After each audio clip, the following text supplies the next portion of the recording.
we do have false positives and false negatives, and there are certain locations where the false positives and negatives are higher as compared to others, but overall skull injuries.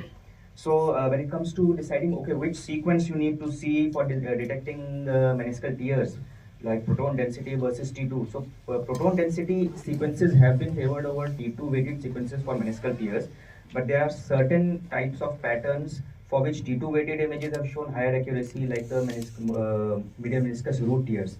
So therefore, it is imperative to evaluate all the images that you have from all the sequences that are available to you. Similarly, there is a debate for spin echo and fast spin echo sequences. Both have been shown equal, rates of detection of meniscal tears. So all the sequences that you have, you should always look at them. Most tears can be seen on sagittal images, but small radial tears, horizontal tears of the body, and bucket handle tears are better depicted on the coronal images. Similarly, axial images can show small radial tears, displaced tears, and peripheral tears of the lateral meniscus posterior horn. So again, assess all the sections. It's not that, okay, you'll just have a look at sagittal images and say, okay, tear is there or tear is not there. Have a look at the sagittals, the coronals, the axials, PDs, T2s, and then try to make a 3D picture of the tear configuration from all the sequences that are available to you.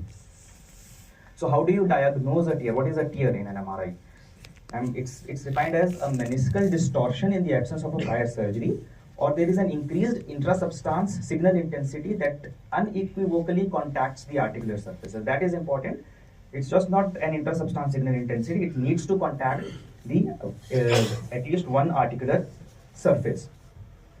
So if these criteria are seen in the same area on any two consecutive MR images, and by two consecutive means two coronals, two sagittals, or even one coronal or one sagittal passing through the same place, same area, then it's known as a two-slice touch rule, and it's got a very high positive predictive value for tears, and it is reported as a meniscal tear.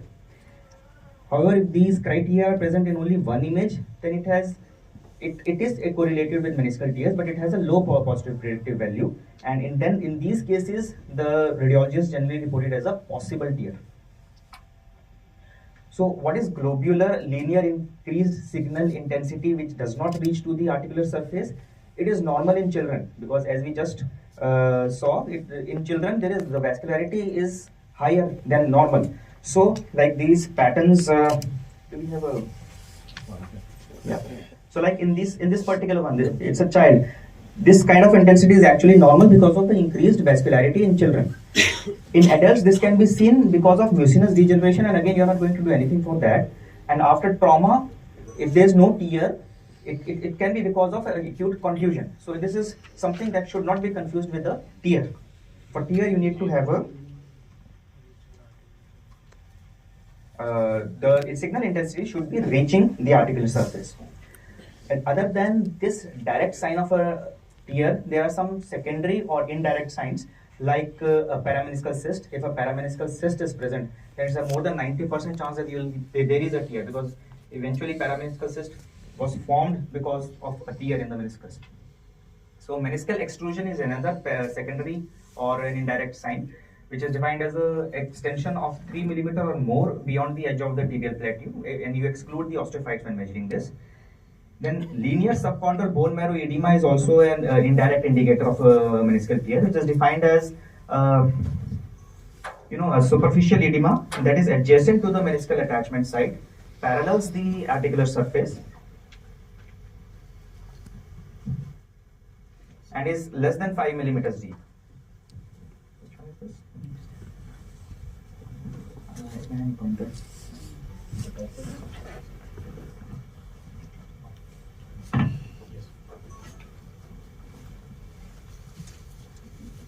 Okay, ठीक है, आ गया.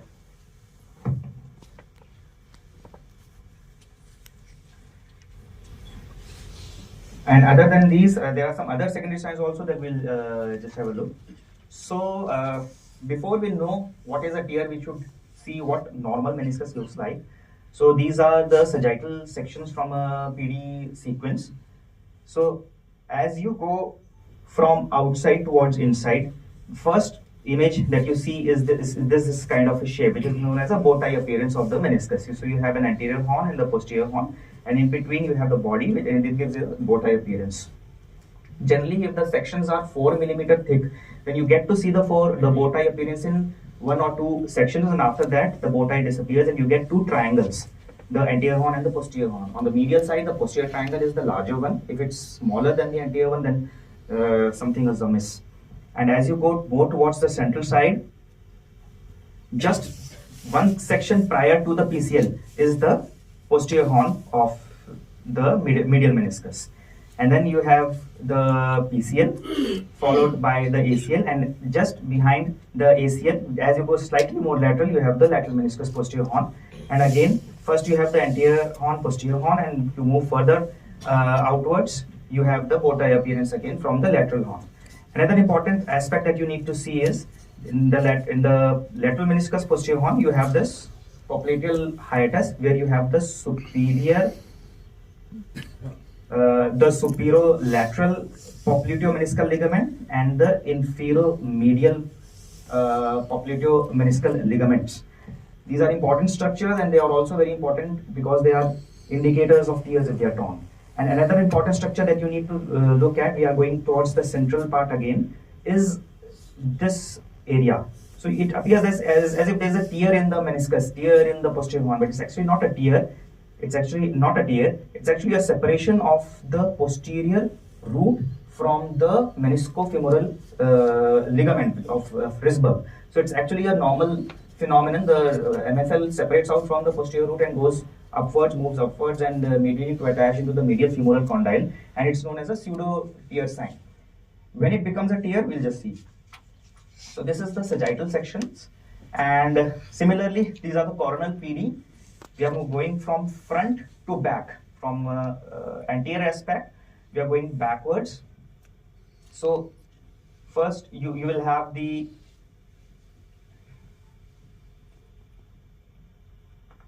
in the coronal sections, you have this triangular shaped appearances of the meniscus, and generally the length of the meniscus is about less than 15 millimeters in adults. If it's more than that, it could be a discoid or a partial discoid meniscus. And as you go back, you will see the triangular menisci curving down and entering into their respective tibial plateaus. So this is important to be noted. You have, because this is the area where you will detect any root tears. So you can see the meniscus going down. Similarly, on the lateral side also, and lateral side you also see this meniscofemoral ligament going up. So it forms a Y-shaped pattern, and you need to assess both the root going inside the tibia as well as the meniscofemoral ligament, because the classifications of the root take into consideration those aspects. So having looked at the normal MRI, what are the tear patterns that we are expecting to see? Longitudinal tear, then there are variants of longitudinal which are ramp tear, bucket handle tear, then you can have a horizontal tear or a radial tear, then root tear. Mixtures of these, basically a vertically oriented line of high signal intensity that contacts one or both articular surfaces. So this is a vertically oriented line, so it's a longitudinal tear. Similarly here, vertically oriented line, and you can appreciate such longitudinal tears as a curvilinear separation of the meniscus from the peripheral tissues, even in axial structures. Now, what are the indirect signs? Okay, you can see directly there is a tear, but there are some indirect signs also that you need to look at, particularly on the lateral side. So we talked about the popliteomeniscal fascicles.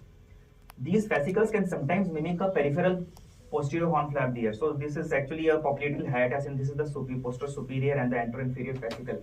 Someone might say, okay, there is a tear there, but this is a normal appearance of the popliteal hiatus. But any tear in the posterior superior fascicle is an indicator of a posterior horn tear.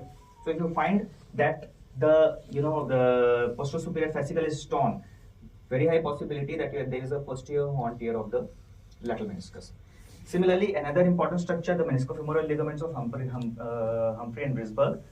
Sometimes you can mistake them for tears.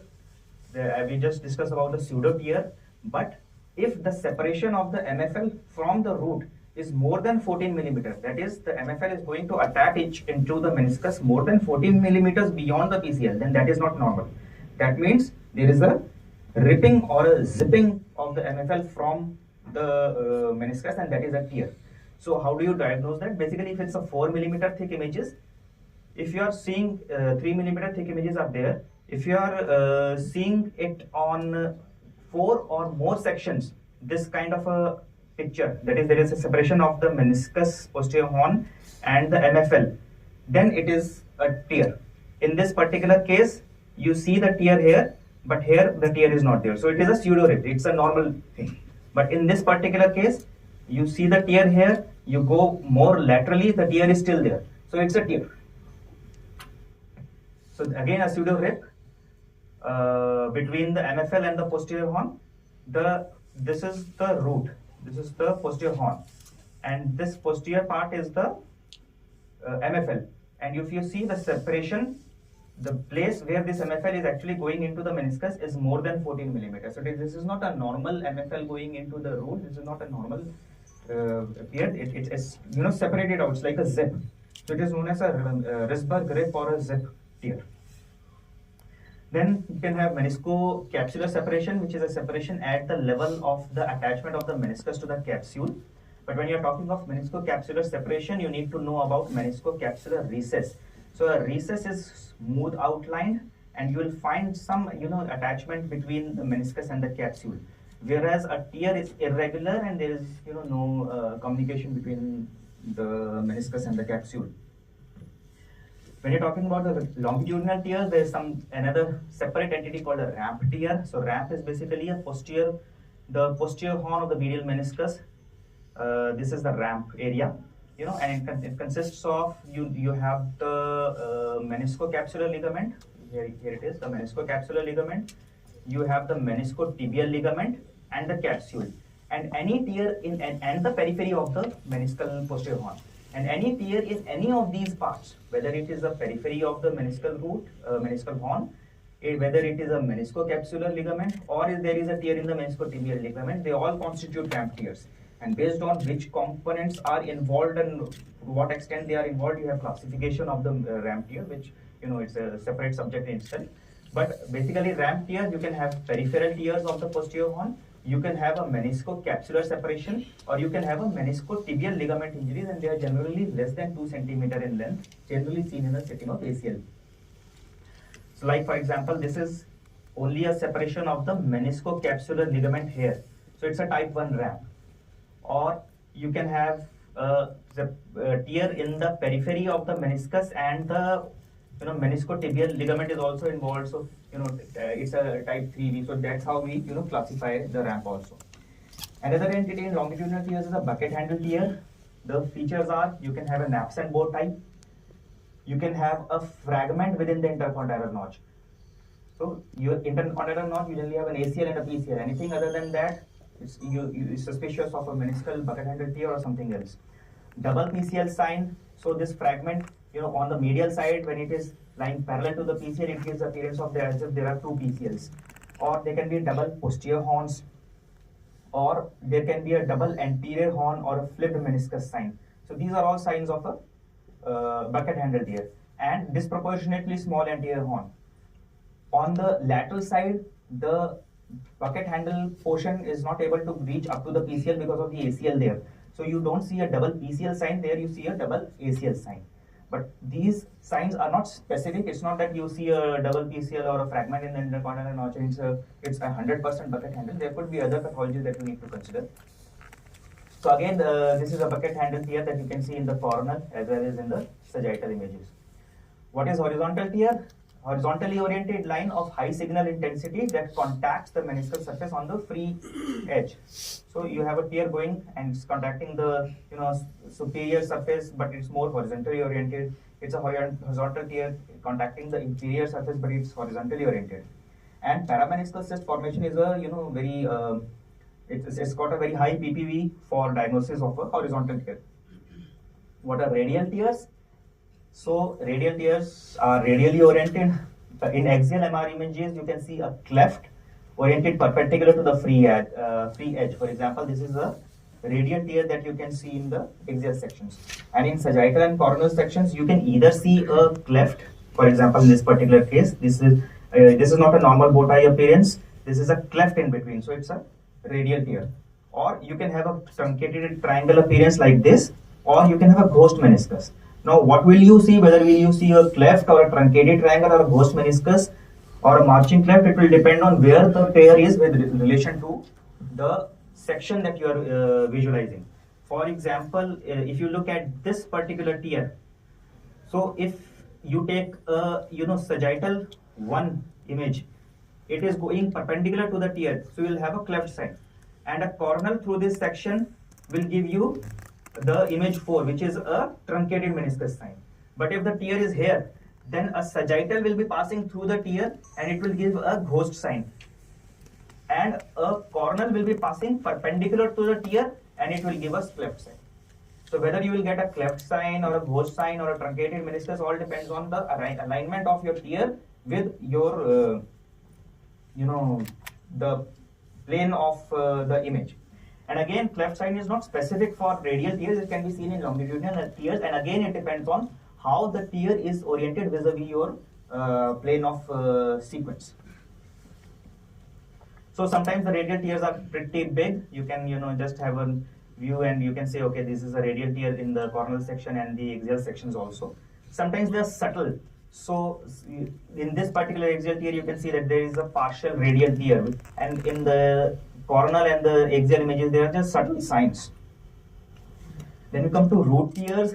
On cornel images, the root should course over its respective tibial plateau on at least one image that we saw in the when we passed through the normal things. So you see both the medial as well as the lateral menisci going into the corresponding tibial plateau in at least one image. If you're not able to see that, you suspect a root tear. And on sagittal images, the posterior root should be seen just medial to the PCL. So just medial or in the section with the PCL, you see the root. If it's not there, then you suspect a root tear. So for example, in this particular cornel section, this is absent, it's not going inside the tibia, and posteriorly you have this ghost sign, just one image next to the cruciate. Again, there is a tear in the root. So basically, root tear is more of a radial tear which is less than 9 millimeters from the insertion of the root. All those tears are considered as root tears. And then we can have displaced fragments and tears. So where do we look for displaced fragments and tears? You look for them in the intercondylar notch. You look for them in the posterior intercondylar notch, which is basically the posteromedial joint space that you access from the posteromedial portal. You look for them in the medial parameniscal recesses, both superior and inferior. So this is the meniscus. Superior above that is the medial parameniscal recess, which is basically the medial gutter. But you can also have fragments going down in the inferior parameniscal recess. And similarly, on the lateral side also, you can have fragments going up in the lateral superior parameniscal recess, or going down between the below the meniscus next to the tibia. And in the axial sections, it gives rise to the double MCL sign if there is a fragment lying there. So some normal anatomic structures that you need to keep in mind when you're looking at MRIs. So greater vascularity in children we already talked about. A transverse meniscal ligament. So sometimes it can give an impression of a tear. So this is a transverse meniscal ligament. You don't confuse it with a tear. Some patients have an oblique menisco-meniscal ligament running from the anterior horn of the medial meniscus to the posterior horn of the lateral meniscus. Incidence is 1 to 2% only, but that's the differential of an bucket handle tear. And popliteal meniscal fascicles we already talked about. Sometimes they can give an impression of a tear. The Humphreys and Risberg's meniscal, the ligaments, they are lying anterior next to the PCL, and they sometimes can give an impression as if there is a tear in the menisci. And then there are certain anatomic variants that you need to keep in mind, like a meniscal flounce. So meniscal flounce is nothing but a bit of a redundancy in the meniscus. You have this wavy pattern. It's nothing. It's normal. Then they can have meniscal ossicles, chondrocalcinosis. There could be anomalous insertion of the meniscus. Sometimes the meniscal anterior horn root is not inserted in its normal position. It is inserted more anteriorly towards the tibia, and that may mimic a subluxation. And then of course a discoid meniscus. Discoid meniscus in itself is a huge entity. So when there are 3 or more bow tie shapes, seen in a contiguous sagittal images which are 4 millimeter thick, then you diagnose it as a discoid meniscus. Or when the body of the meniscus measures more than 15 millimeter or more in the coronal image. So in this particular coronal image, this meniscus is more than 15 millimeters, so it's a discoid one. And the sensitivity and specificity for detection of tears in a discoid meniscus is again variable. It's difficult to diagnose tears in them. And then it is further complicated by variants like Grisberg's variants or ring-shaped meniscus. So these are certain things that where you probably will want to have the help of the radiologist to make sure whether the tears is not. And then you have healed tears. So if you have done a repair, it has healed. Again, it is going to have increased signal intensity for an indefined period. So if you have repaired a meniscal tear, there is signal intensity. It doesn't mean that there is a re-tear or it has not healed. It is going to have increased signal intensity. You just need to counsel the patient accordingly. So to summarize, remember the 2 slice touch rule. Assess all available sequences that you have. Pay attention to indirect secondary signs. Try to assess the tear pattern by making a mental 3D picture. And watch out for false positive and false negative causes, including the common anatomic variants. Thank you very much.